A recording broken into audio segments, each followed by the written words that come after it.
is my great pleasure to introduce another young activist, student originally from Virginia, but now living in Fall River. Please give it up for Virginia Nault.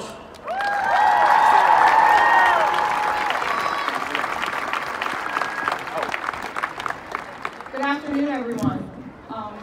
Wow. Thank you. I just want to start by first saying thank you to every single one of you that came out today. Sorry. Better? No? Better? Hold the microphone to my mouth. Is that better? Okay, perfect. So good afternoon, everyone. I would first like to start by thanking every single one of you for coming out today. This is absolutely inspiring. This is really, I really can't put it into words how amazing this is.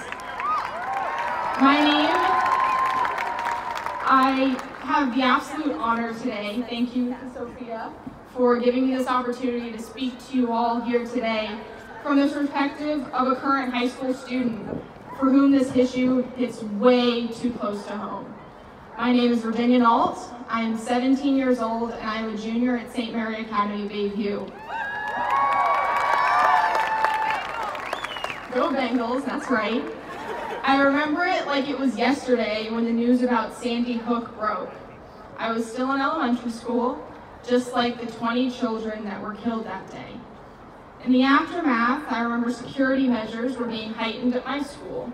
The main doors were now locked during school hours, cameras installed, and whenever I had the very prestigious job of front desk duty while the secretary went to lunch, I was not allowed to open the door for anyone, even if I knew them.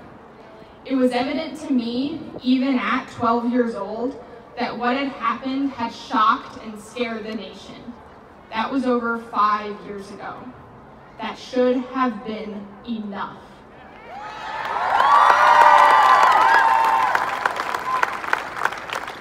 Those 20 children that we lost that day should have been enough to spark a change so that it never happened again.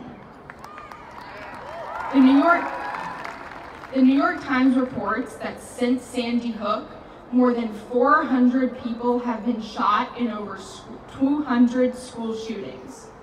400 people, 200 shootings in only 5 years. Clearly, Sandy Hook was not the end as it should have been. Just a few weeks before the tragedy at Marjorie Stoneman Douglas High School, my school had an assembly to announce the implementation of a new active shooter drill. This new procedure would no longer involve simply shutting the doors, turning off the lights, and huddling together in a corner in silence. With this new procedure, we would be taking a much more active approach.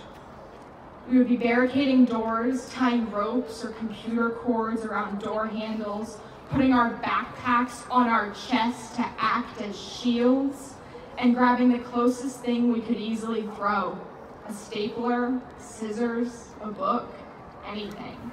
I cannot explain to you how surreal it is to be sitting in my Spanish class with my teacher and my classmates, brainstorming ideas on how quickly we think we could move a bookcase to block the door instead of learning more about the preterite tense.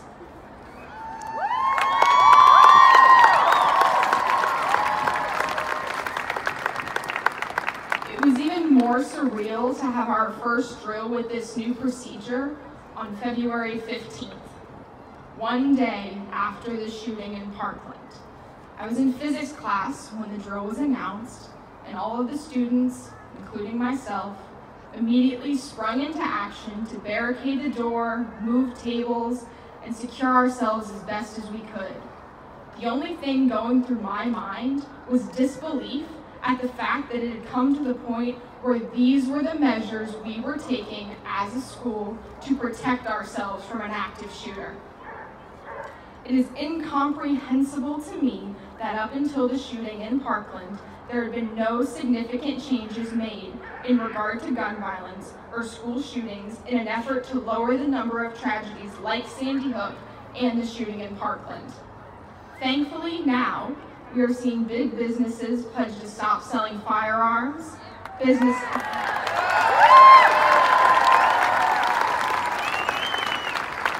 We're also seeing businesses cutting ties with the NRA.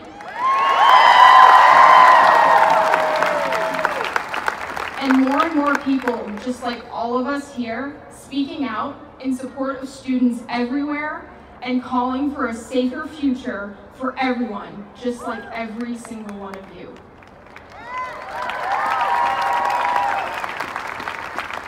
But that is not enough.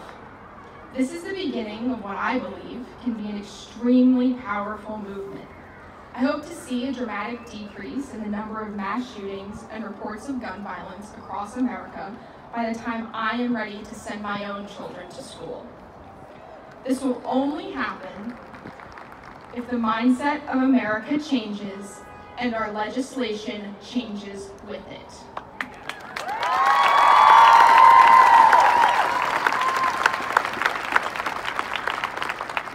It is not enough to just address this as an issue. We must work together to implement a change. Register to vote if you are eligible, I am, and make your way to the polls this November.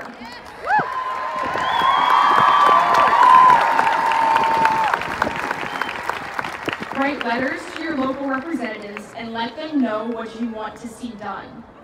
Start conversations with friends, family members, colleagues. This might be a controversial subject, yes, but thoughtful discussion is destined to spark an interest and a change.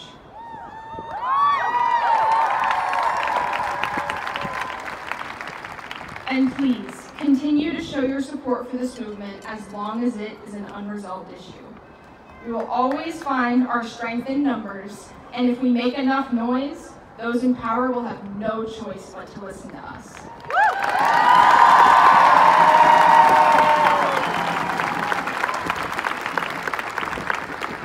Thank you so much for your time and your support. It means the absolute world to know that there are so many of you willing to stand up and speak out on behalf of all students in America, and especially those who are no longer able to speak for themselves. Thank you.